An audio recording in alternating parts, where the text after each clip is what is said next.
That evening at 7:15, the municipal manager of Knysna phoned me and he said, "Now you have to evacuate my town, please." And we've discussed that. We had a lengthy discussion in that regard. But then the penny dropped and we realized how the situation was in Knysna. The decision to evacuate Knysna was probably by far the best decision one could have made, because, and I think one had to be realistic, and from my personal experience, I mean, I fought big fires in Cape Town the year 2000 and several big fires down in the Cape Peninsula. But when I saw this fire, and I think I realized at a very, very early stage that we are not going to stop it. The heat and smoke was absolutely terrible. Trying to get from one point to another to try and make sure that people are evacuated. And because of the thick vegetation, I mean, essentially Knysna is in a forest zone, if you want to call it.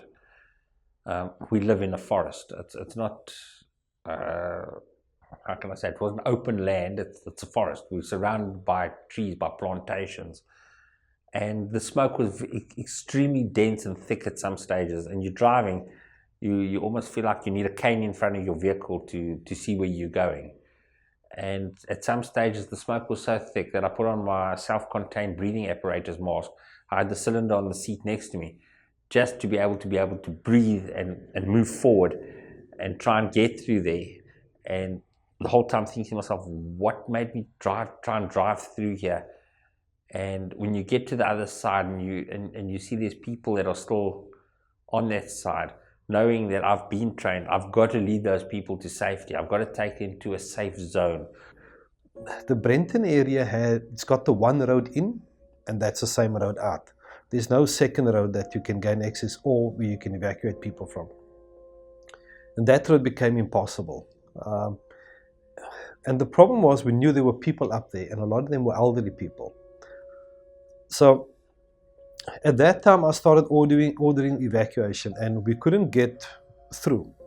And I spoke to the NSRI, the station captain here in Knysna, and I asked him to go across the lagoon and go to the Belvidere jetty. And he must put crew on land, and wherever they find, they must evacuate them, because there's no way we're going to get them out by road.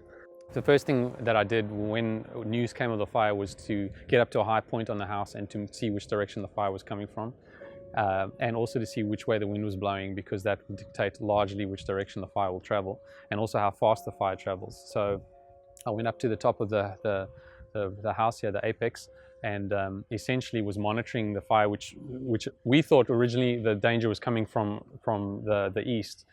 Because we could see a lot of smoke and a lot of flames. So my plan was essentially, as soon as I saw houses going up over the ridge, coming down the line, then that would give us a timeline for when to evacuate my parents and my wife. I think the fire finally hit us in the very late afternoon. And by then we had been evacuated. Some people, they had evacuated across to Brenton-Haven, which is on the other side, and in my opinion, directly in the fire path. And because of that, a lot of people got separated.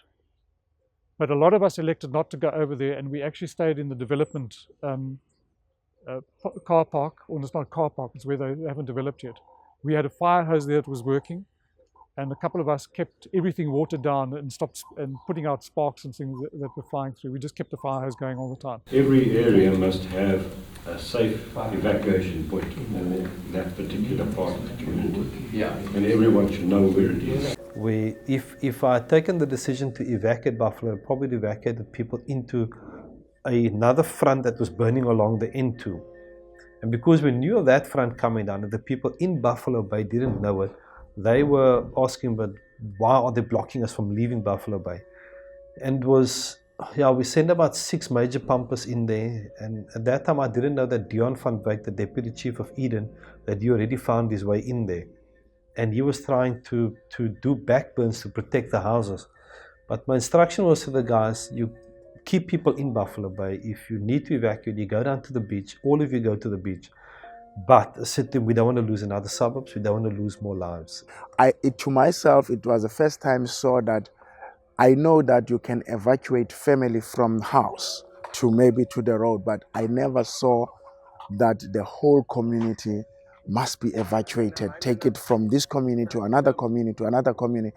It was like the last days of the hour. People, they were like just moving, and with no cars, with no what, they were just walking. So I must just admit that it was the first time that we saw that the people can be evacuated. And then from Brenton-on-Sea and everything, we saw that people, they were evacuated to the beach, walking in the beach. It was just trauma and devastated to the people, because it's never something that we saw it before. Yeah, there was no evacuation.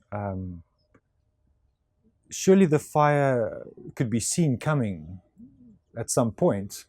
It had to start somewhere. So could whoever was monitoring it not see that it was heading this way? Perhaps they couldn't estimate the speed at which it was coming, but you know, there were no warnings, physical warnings for people. You literally had to see the fire and then run. And then at about 6 o'clock in the evening, just after 6, it had become so thick that you basically couldn't see around the house. It was almost that bad. So I was in the living room and I opened the blind just to check on the smoke. And as I did that, I saw these little embers falling out of the sky into the garden. But I mean, it was like gentle raindrops. It was, you know, but it became more and more and more. And my brother and his family were down in the cottage underneath there. So I ran down the stairs and I told them, we have to evacuate. And like I said, I lost track of time because it was so scary. But I don't think it took us longer than about 3 minutes to evacuate. We ran to the car and we drove away. We drove down that way. So you have to put preventative measures in place to be confident that you can evacuate your home, move to a safe area, and then return to your home once the fire has passed through, knowing that your home will be safe. An alternative strategy to that is to put in enough mitigation measures so you can have a safe environment to shelter from the fire when it passes. You defend your home, you know that you're going to be safe doing so. And then again, once the fire has moved through, you can move outside your home and then put out any areas of trouble.